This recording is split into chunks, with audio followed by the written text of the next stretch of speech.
राम राम, जय मां भारती, जय हिंदुस्तान। आप सभी का मेरे YouTube चैनल सत्य साक्षात्कार में हार्दिक अभिनंदन एवं स्वागत है। आप सबसे निवेदन कि मेरे जितने भी एनालिसिस आपको अच्छे लगते हों तो आप जरूर लाइक, शेयर और सब्सक्राइब करिएगा और मेरे YouTube चैनल सत्य साक्षात्कार को अपना समर्थन और सहयोग जैसे देते आ रहे हैं आगे भी देते रहिएगा। बिहार का चुनाव ज्यादा दिन नहीं है, लगभग सितंबर, अक्टूबर, नवंबर कभी भी चुनाव हो सकता है। बिहार के इलेक्शन के आधार पर मैं राष्ट्रीय राजनीति में एक आकलन किया था कि मोदी जी के बाद कौन पीएम बन सकता है, वो भी बिहार से जुड़ा हुआ है।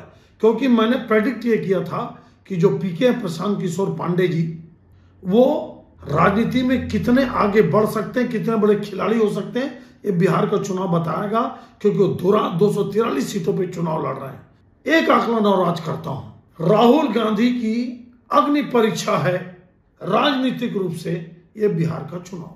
क्यों, मैं आपको बताता हूं। वो तो कई चुनाव हारे स्टेट में, कुछ जीते, लेकिन मैं अग्नि परीक्षा नहीं बोला। ये अग्नि परीक्षा है बिहार का चुनाव।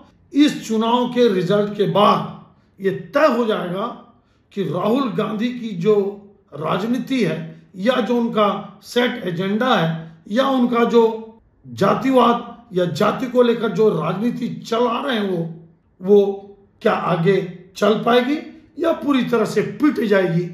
ये बिहार का चुनाव सब कुछ तय कर देगा। क्योंकि जाति गणना, जातिगत राजनीति और जाति में अवेयरनेस को लेकर हिंदुस्तान में अगर कोई स्टेट सबसे ज्यादा पूरी तरह से जागरूक है तो वो बिहार है। क्या है, 2011 में 10 करोड़ आबादी थी। आज जब अभी पिछले साल जातिगत सर्वे हुआ, सर्वे का आदेश एनडीए ने दिया और जब सर्वे हुआ तो नीतीश कुमार जी यूपीए के साथ आ गए और राहुल गांधी जी ने अपने ही कराए जनगणना के खिलाफ क्या बोला, क्या टिप्पणी दी, ये सबको आपको मालूम है। समझते हैं इसको कि ये अग्नि परीक्षा क्यों है। देखिए आप 2023-24 के सर्वे में 63% ओबीसी, ये एक नहीं है, ध्यान रखना। आज आपको एक नई बात बताता हूं मैं, शायद हिंदुस्तान में कोई नहीं बताया होगा। ओबीसी एक जाति नहीं है। ओबीसी जातियों का समूह है जिनमें आपस में कोई मेल नहीं, कोई मेल नहीं। उसमें कई ओबीसी सवर्ण है। ओबीसी के अंदर सवर्ण मतलब ऊंचा रसूख, ऊंचा पावर, ऊंचा ताकतवर। क्योंकि खुद जो बीपी मंडल थे वो जमींदार थे, वो गरीब नहीं थे, ध्यान रखना, जमींदार थे। आते हैं विषय पे। 63% ओबीसी, जिसमें 2 कैटेगरी बटी हुई बिहार, और ये पूरे हिंदुस्तान में होना चाहिए, पिछड़ा और अति पिछड़ा। ये 2 भागों में बंटना चाहिए। क्योंकि जो अति पिछड़े हैं, जैसे छत्तीसगढ़ के संदर्भ में बताऊं, धोबी, लोहार, आपका केवा, ढीमर, केवर, आपका छोटे छोटे गांव के सुनार, आपके अन्य जो छोटी जाति रजक, आपका बहुत और छोटी छोटी जाति, ये बहुत ज्यादा पिछड़े, अति पिछड़े हैं। किसके मुकाबले? साहू और वर्मा के मुकाबले। याद रखना, वर्मा में भी जो चंद्राकर है वो बहुत ताकतवर है जमीन जायदाद से, लेकिन जो गहवई कुर्मी है, जो कनौजिया कुर्मी है और जो सिंगरौल कुर्मी है, ये बहुत कमजोर हैं और इनमें आपस में कोई मेल नहीं। विषय में फिर मैं आता हूं, पिछड़ा और अति पिछड़ा, दलित और अति दलित पूरी कैटेगरी है। जैसे जीतन राम मांझी मंत्री, ये अति दलित में आते हैं। पासवान, ये उच्च कोटि के दलित हैं, ये ऊंचे दलित में आते हैं। कुर्मी, कोयरी, कुर्मी कौन? नीतीश कुमार जी। कोयरी कौन? कुशवाहा। ये यादव से बहुत कमजोर हैं। यादव, कुर्मी, कोयरी का आपस में कोई मेल मिलाप नहीं किसी भी स्तर पर।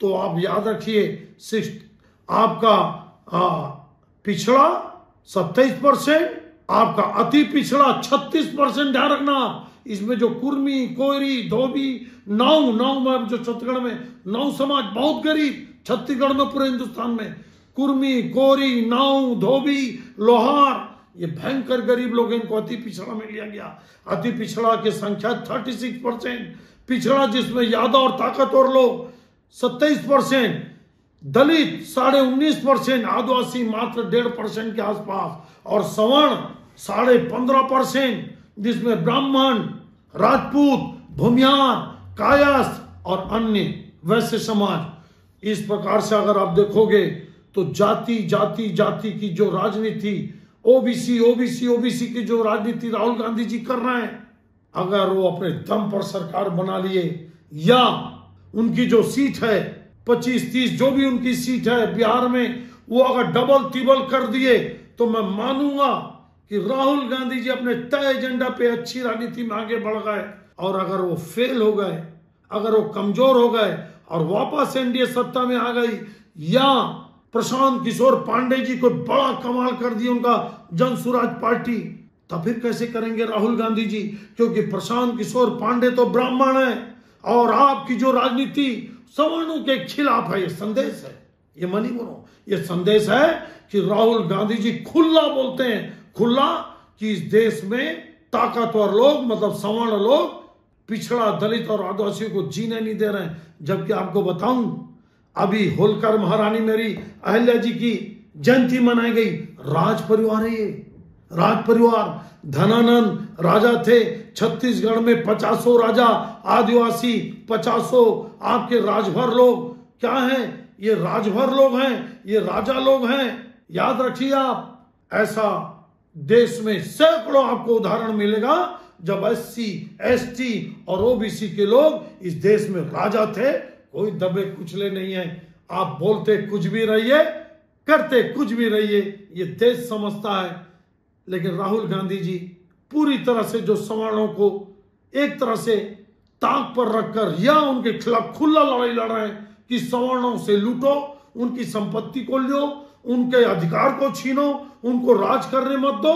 और ओबीसी ओबीसी ओबीसी, अगर मैं अति पिछड़ा और पिछड़ा दोनों को जोड़ दूं तो 63% होता है बिहार में और कांग्रेस में। और राहुल गांधी जी बोलते हैं कि जो जातिगत जनगणना की जो घोषणा हुई है उसका श्रेय सिर्फ राहुल गांधी को है।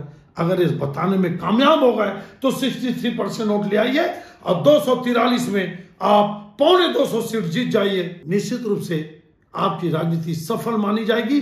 भले वो समाज में कुछ लोगों को विद्वेष लगे, गलत लगे, वो एक अलग बात है। इसलिए मैं बोलता हूं कि बिहार की राजनीति राहुल गांधी जी के लिए अग्नि परीक्षा है। और एक और, जिस प्रकार से वो कन्हैया कुमार को सर पर बैठाकर घुमा रहे हैं और जो कन्हैया कुमार की भाषा है आज भी जो भाषा है, ये बहुत आपत्तिजनक भाषा है, बहुत घोर निंदनीय भाषा है। इस तरह की राजनीति कांग्रेस में कभी नहीं हुई।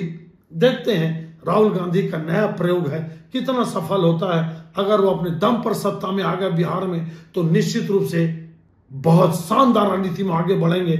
और यहाँ पूरी तरह से अगर पिट गए तो मानकर चलिए कि पूरी छत्तीसगढ़ सहित, मेरे प्रदेश सहित पूरे देश में राहुल गांधी जी का और डाउनफॉल होगा। और उनको सोचना पड़ेगा कि इंदिरा गांधी, राजीव गांधी जी की राजनीति ज्यादा उचित थी, जिस पर नारा लगता था जात पर न पात पर, मोहर लगी हाथ पर।